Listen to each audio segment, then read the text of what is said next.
Saya hanya bisa bicara tentang diri sendiri, bukan orang lain. Banyak tahu kami 45 tahun di Papua, dan tahun 77 waktu kami datang, saya dan istri baru nikah dan kami punya panggilan dalam hidup ini. Kami mau buat pelayanan yang orang lain tidak bisa buat atau tidak mau buat. Kalau orang lain bisa, silakan. Kami mau cari pelayanan yang orang lain tidak mau.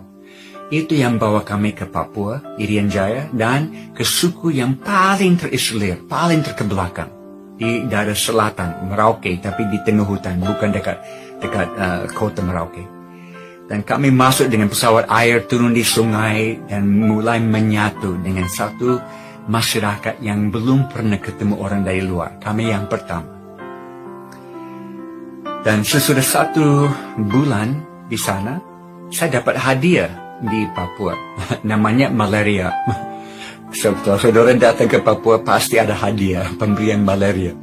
Dan malaria di Papua bukan malaria ringan. Ini malaria paling ganas di dunia. Angkatan Laut dari Amerika sudah buat penelitian di seluruh dunia, dan mereka menemukan di Papua adalah malaria yang tidak selalu bisa diobatin dengan obat yang ada. Selalu mutasi baru. Dan saya dapat malaria, panas tinggi, menggigil, muntah, dievakuasi dengan pesawat air keluar kembali. 2 minggu lagi, malaria lagi.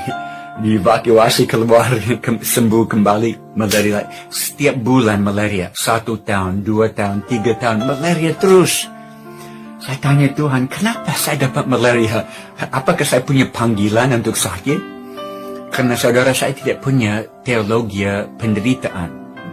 Saya punya teologi kemakmuran yang Amerika sudah bawa ke Indonesia, maaf. Tapi teologi penderitaan saya tidak punya. Saya harus belajar itu di Indonesia. Di mana saya percaya Tuhan adalah Jehovah Rafa yang mau menyembuhkan. Tapi kadang-kadang dalam hikmat dan pengetahuan dia sendiri, dia delay, dia tunda kesembuhan untuk maksud yang lebih mulia, di mana kita bisa mencerminkan Yesus kepada dunia di dalam penderitaan kita. Dan saya dapat malaria terus sampai tahun ketiga ada terobosan dan banyak orang bertobat di suku kami, sampai menjadi kegerakan 80% suku ini percaya Yesus.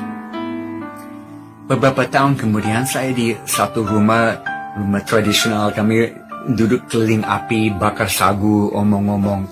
Dan ada satu bapak tanya saya, Jim, masih ingat tahun-tahun pertama waktu selalu sakit? Oh ya, saya ingat, tidak bisa lupa. Kami lihat Jim jatuh sakit, dibawa keluar, kami pikir dia tidak akan kembali. Tapi kembali lagi. Jatuh sakit lagi, dibawa keluar, kami pikir dia tidak akan kembali. Tapi kembali lagi.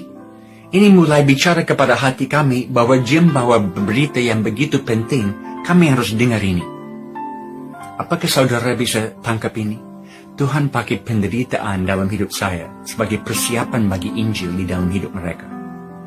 Dan kalau saya bisa menderita supaya satu suku datang kepada Tuhan, why not? Kenapa tidak? Beberapa tahun lalu, saya mulai kehilangan kemampuan lihat dengan mata kiri. Karena obat malaria itu keracunan. Dan kalau dimakan terus bertahun-tahun bisa bikin mata buta. Dan saya mulai buta mata kiri. Saya ke Houston Medical Center di Houston, Texas di Amerika. Mereka periksa di dalam, di luar, semua. Dan akhirnya saya dipanggil ke kantor dokter dan dia kasih lihat semua hasil penelitian dan dia bilang matamu sudah rusak permanen. Ini kondisi tidak akan membaik, ini akan merosot dan mata yang lain akan ikut. Saya duduk santai. Oke dokter, terima kasih. Dia tegas. Apakah saudara mengerti ini tidak akan membaik? Ini akan memburuk. Oke, terima kasih. Saya bangkit berdiri, mau menuju ke pintu, mau keluar. Dia stop saya, dia cegah saya di pintu. Dan dia dengan suara keras paling terakhir. Dan saya tidak bisa jamin kalau saudara kembali ke Papua dan dapat malaria satu kali lagi, bisa buta total. Terima kasih dokter.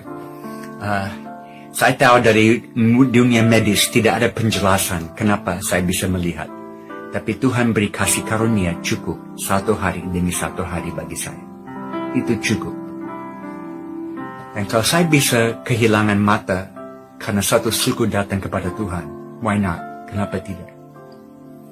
Kami punya 3 anak perempuan yang lahir besar di hutan Papua.